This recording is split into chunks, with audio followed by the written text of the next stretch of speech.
اللہ تو کاتب تقدیر ہے، وہ مٹا کر نئے سرے سے تقدیر لکھ بھی سکتا ہے۔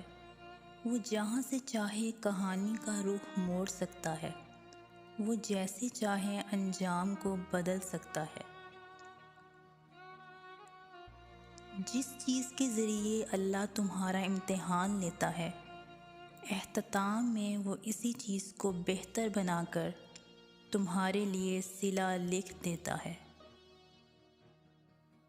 دعاؤں میں بہت طاقت ہوتی ہے، اور جب تم سچے دل سے اللہ سے مانگتے ہو تو وہ کبھی تمہیں مایوس نہیں کرتا، کیونکہ تمہارا رب بہت باعزت ہے اور اس کو حیا آتی ہے تمہیں خالی ہاتھ واپس لوٹاتے ہوئے جب تم اس سے رحم مانگتے ہو۔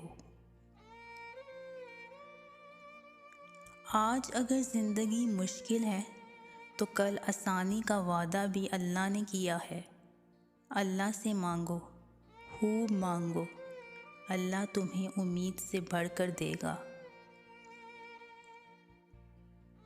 ایک بات پر ایمان رکھیں، جو انسان ہمارے حق میں بہتر نہ ہو، اللہ اس انسان کو ہم سے دور کر دیتا ہے۔ بندہ چاہے اپنے رب سے کتنا ہی دور ہو جائے یا اسے چھوڑ دے، مگر اس کا رب اسے کبھی نہیں چھوڑتا، کبھی بھی نہیں۔ وہ پھر بھی فرماتا ہے، بے شک میں قریب ہوں۔ دیکھو، پریشان مت ہونا، وہ اپنے بندے کو مسلسل تکلیف میں نہیں رکھتا، راحتیں جلد نصیب ہوں گی۔ اب کامیابی کے دن دور نہیں، اب اللہ تمہارے لیے کن کر دے گا، بس تم اپنی دعا نہ چھوڑنا۔ صاف نیت سے مانگا جائے تو رب نصیب سے بڑھ کر دیتا ہے۔ اللہ کو چھوڑ کے زندگی گزاری نہیں جا سکتی، ہو ہی نہیں سکتا۔ اللہ کو چھوڑ کے زندگی ہو ہی نہیں سکتی۔ سب کو چھوڑ کر اللہ ہو سکتا ہے، اللہ کو چھوڑ کر سب نہیں ہو سکتے۔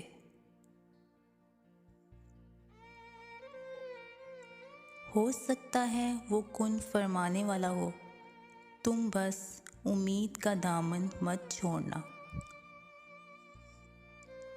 جب اللہ کہہ رہا ہے مجھ سے مانگو میں دوں گا، تو قبولیت کا شک تو بنتا ہی نہیں۔ دعا کی قبولیت کی دلیل یہی ہے، بس مایوس نہ ہونا اور دعا جاری رکھنا۔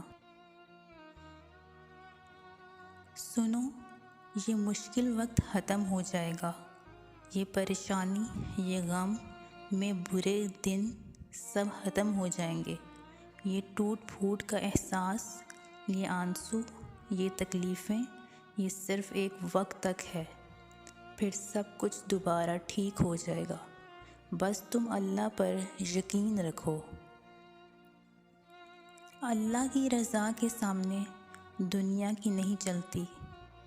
جب وہ کہے گا ہو جا، بے شک سب ہو جائے گا۔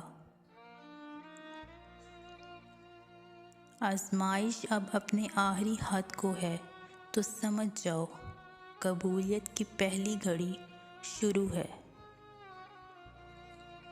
موسیٰ کی طرح راستہ اللہ ان کے لیے بناتا ہے جو اللہ پر توکل کر کے آزمائشوں کے سمندر پر صبر سے چلتے ہیں۔